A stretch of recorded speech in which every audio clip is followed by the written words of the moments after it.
Adelante París y adelante nuestro corresponsal. Bosé, por favor, toma la palabra. Mick, God knows how many records you've done in your life, but after all these years, do you still feel responsible? Do you still care as if it was the first time, every time you put up a new album? Yeah, See I mean, how Italian I am. Are you Spanish? I'm half Italian, half Spanish. Yeah, you see? But I always care. But no, I always do, because, you know, it's like a baby. It's like having this new thing, you know. It doesn't really matter how many records you've done. And the funny thing is, even though you can get very blasé, but then when you see the actual finished thing and you go, wow, okay, that's really, you know, okay, that's a new thing that we've done. It, you know, it's finished, it's ready. Hope it sounds all right. Because it's a lot of involvement. It's a lot of. Well, in a way, see, this live album is a different thing, you know, because what it is, it's like, in some way represents just audio, the audio part of kind of a year of touring. Okay, it's not really a year, but it in a memory it does. You know, you can remember, oh, this was this, and this was this, and this was this. Because it's not one show, it's a few different shows, and it's mostly taken from Europe, but, you know, it also has this kind of memory thing as well, a live record. What has changed since your first concert you did in the Marquee, the very first concert in your life, until from up to the very last you've done? What has changed in your way of interpreting rock and roll, not in the way of singing, writing, or conceiving rock and roll? Well, in the first, I mean, everything's changed. I mean, but nothing's changed in a way. You know, there are so many changes, but yet there are a few things that remain. I mean, I think one of the numbers we do in the show, we did in the Marquee, you know, or may have well done. And I always joke that, you know, all we're doing is the same numbers, except we have a bigger truck. You know, in those days we used to have one van. Now we have like big airplanes and 40 trucks, but it's the same act with the same songs. But, you know, the thing is that, well, those songs, as far as the really kind of the real performing part of it, they were all other people's. You know, they were all cover songs of Bo Diddley and Muddy Waters and Chuck Berry and all these things. And so the difference is now that nearly all the songs are written by ourselves. So they're much more personal than those other songs. But yet we still do. Then we're still going out there and doing I Just Want to Make Love to You, or Some Nights, or by Muddy Waters. So there's a lot of similarities. You know, in the end, it's still the same thing. You know, being a musician and singing is, but the approach is slightly different, and hopefully, slightly more mature approach to actual singing and interpretation of the songs. When now that you've finished the tour, the record is done, no security on one side, which is one of the faces of this, let's say, musical package, and Bridges to Babylon. Would you change anything from Bridges to Babylon? Because sometimes, I don't know if you have the sensation, I would rather do first the tour and then do the album. The album. Did you ever think about that? Doing that or changing? Yeah, or put the record out a long time before the tour and so on. And I don't know. No, I don't think I would change that. I mean, I wouldn't change very much of it. I mean, just a few.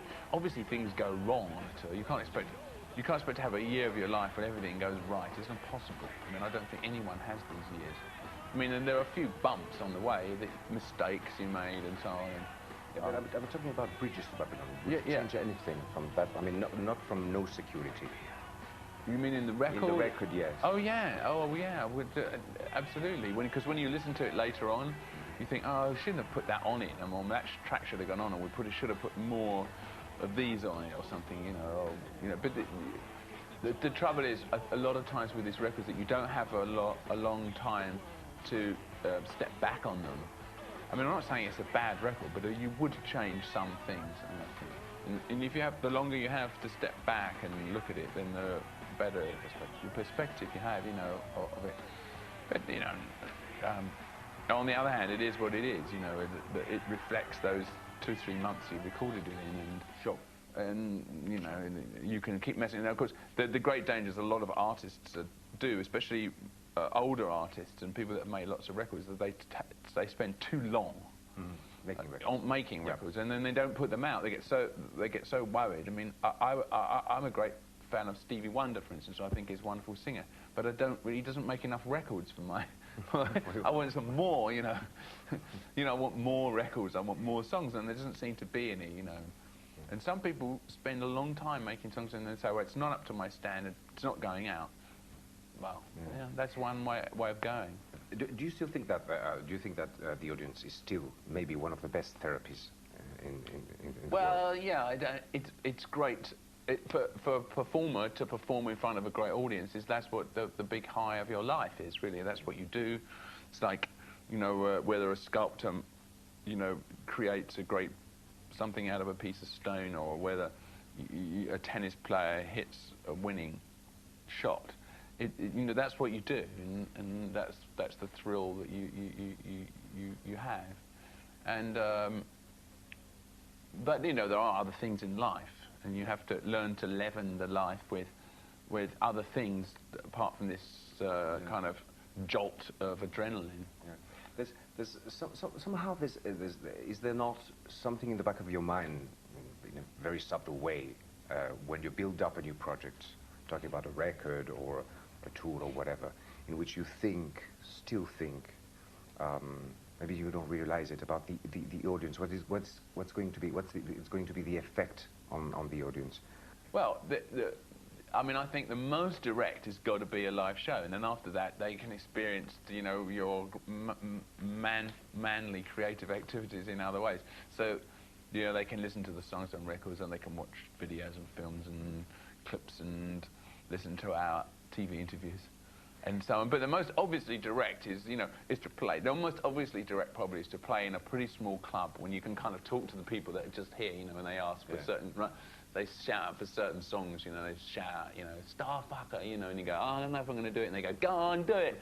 And they hang on to your shoe and you go, oh, should we do it? And they go, yeah, we'll do it then. Okay, we're going to do it now. Okay, what key is it in? And then that's like very direct, you know. I mean, that's what happens in those places, you know, and that's what it's like in the early days of performing, and if we do a club now, that's what, you know, so that's the kind of instant feedback.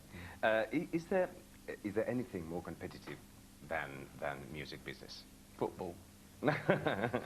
Even. Yeah, more than music? Oh yeah, way more. Yeah, music is like competitive, but it's nothing like. See, when you go out to play music, there's no one there, you know, or boxing, you know, there's no one there to bash you on the head. You know, you can bash yourself on the head, or the audience can boo you, but basically there's no other team to go out there and tell you. I mean, in the old days of jazz, and to some extent now, that doesn't really happen much anymore. They used to have cutting sessions, and cutting sessions, you know, like in the days of, well, I don't know, it used to, and even in the 50s. And you know, Louis Armstrong would go out there with King Oliver, and they would have a band, and they'd be playing, and they would see who playing the best solos, and one would interrupt the other one, and up the improvisation level, or up the melodic level, or up the decibels, or whatever it was, and they would cut each other, and the audience would make up their mind who was the better player, and that was super competitive. Muchas gracias, Bosé. Luego seguiremos contigo más adelante. Si este programa se hace todo en directo, ¿dónde está Mick Jagger? Mira, es muy fácil, vamos a ver.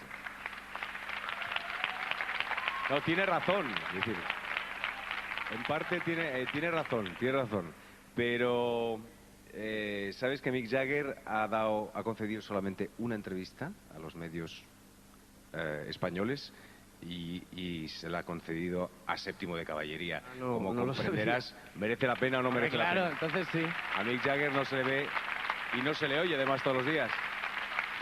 Hay que decir que Mick Jagger solamente hay uno, y ese es el auténtico, y entonces sí, entonces está bueno. Muchas gracias, Luis. A ti, hombre. El próximo programa no te vayas lejos, quédate por aquí cerquita. Sí, estoy abonado, vamos. Porque yo creo que voy a seguir tirando de ti. Muchas gracias. Gracias a ti. Y ahora vamos a volver.